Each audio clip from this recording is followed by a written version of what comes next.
Welcome back. Now we take a look at two of New Zealand's leading youth sport climbers. Sarah Gilmore and Campbell Taylor have only been doing sport climbing for 4 years, but already they're cementing names for themselves in a sport they enjoy. Sport climbing is where on the route as you climb it there's bolts so you can clip in as you go. And the route's preset, like? Yeah, so you know where you're going and it's all pretty safe and it's not too unknown or dangerous, so yeah. And clearly for two 16-year-olds it's a great escape from school and an opportunity to push themselves outside their comfort zone. It's awesome, it's just great fun and you can... And it's quite a social sport and stuff, so it's... Yeah, and you can push yourself, like it doesn't matter what other people are doing or how strong they're climbing, you can just kind of try stuff that you want to try and... Do stuff your own way. It doesn't like, even if a climber's like being set in a certain way, there's always different ways to do moves. Like Campbell would do something completely different to me. Yeah. So, yeah, it's good.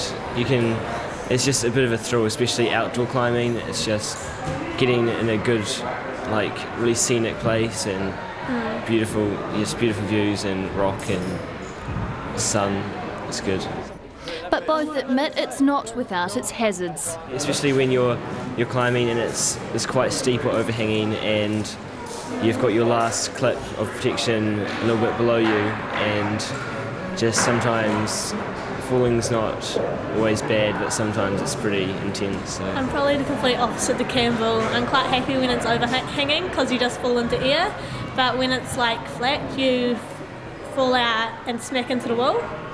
And that's I don't like. And for a sport which appears to rely heavily on an individual's strength, I was surprised to learn the physique of a bodybuilder won't get you far in sport climbing. Yeah, big muscles aren't the best for climbing really. Like fit muscles are pretty good, but big muscles would probably get in the way more than they'd help you. So your aerobic fitness is quite helpful because like it's only climbs are up to usually 5 to 7 minutes in a competition, so you just need to be able to recover quite quickly, so having big muscles just weigh you down. Yeah. It's kind of silly. So if it comes down to technique and aerobic fitness, these two appear to have the formula sorted, having both recently been selected to represent New Zealand in their respective grades. I recently got selected to go to the World Games in Taiwan this year, so... Speed, because he won the Oceania speed for men. Yeah, so in the Oceanias last year I won the open men's speed climbing, so it's a bit exciting and so it'll be a bit of an experience. Sarah too has been climbing against people much older than herself, with some pleasing results. I won the Open Champs last year, which is just like a one-off comp for the women, but I couldn't compete in the Oceania women because I wasn't 16 yet. Not only do these climbers dominate the juniors, but also dominate the open climbing levels in New Zealand.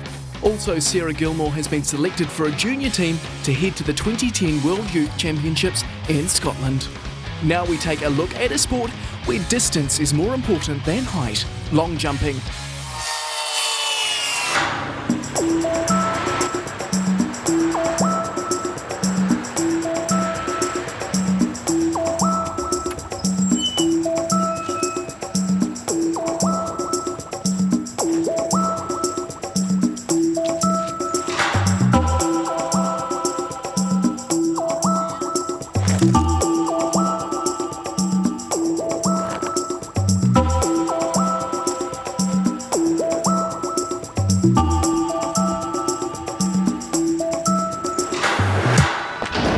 While most 19-year-olds are pretty unavailable on a Sunday, Annabelle Coates is an exception to the rule.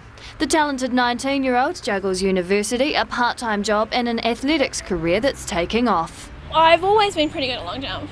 I can remember at primary school one of the teachers said to my mum something about thinking about I should join an athletics club. I used to be able to clear almost the pit at primary school. So I've always been good at, I've always liked long jump. Annabelle has represented New Zealand on a number of occasions in the specialised disciplines of long jump and sprinting. 2005 went to Morocco, which was, that was good, a really sweet trip. And then in 2006 I went to Samoa for Oceania Champs. That was good meet too. Yeah. Although she may have only taken up athletics competitively when she was 13, international success soon followed. With Morocco, I was pretty young. I was 15 in an under 18 age group, so I didn't do as well as I liked. But in Samoa, I got a gold and 2 silvers. A gold in long jump, a silver in 100 metres, which was completely out of the blue. But, you know, and then silver in the 4x100 relay as well. So aside from her studies towards a Bachelor of Science, Annabelle spends 6 days a week training with her old boys club. Well, we've got a pretty big training squad.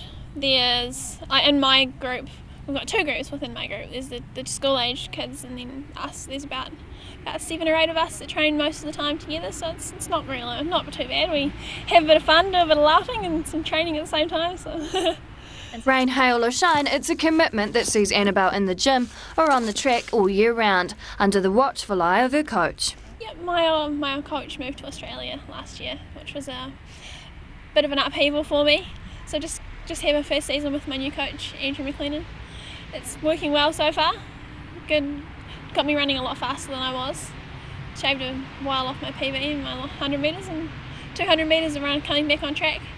And back on track seems to be an understatement. The current Canterbury title holder in the women's under-19 category for long jump, triple jump and 100 metres last week topped off an outstanding season with some great results on the national stage. I had national club champs last weekend, where I managed to get 3 golds, which is the first nationals that I've ever done that in.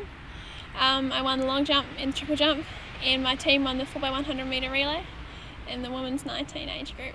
And although this may be her last season in the under-19 age group before moving up to the open category, the signs look promising that she'll make the move with ease. Her winning jump of 5 metres 83 in the long jump would have been enough to take the open women's title. And her win in the triple jump made even more impressive by the amount of training she did for it. I've never really trained for triple jump. I did a couple of sessions back when I was 17, but apart from that, I just crack it out every couple of weeks at competition and see where that gets me. Although the athletic season may have drawn to a close, Annabelle won't be hanging up her spikes just yet because she has some big goals in mind. It's something I'd love to do. It just comes down to a matter of timing. It's a big commitment with university as well. And money, it's hard because you don't really get sponsorship. Parents having to pay some, I pay a lot of it too. And I would love to make the Commonwealth Games in 2014 probably. But I'll just see where I am in a couple of years. If I want to keep going, I'd love to, but we'll see. After the break, rock climbing.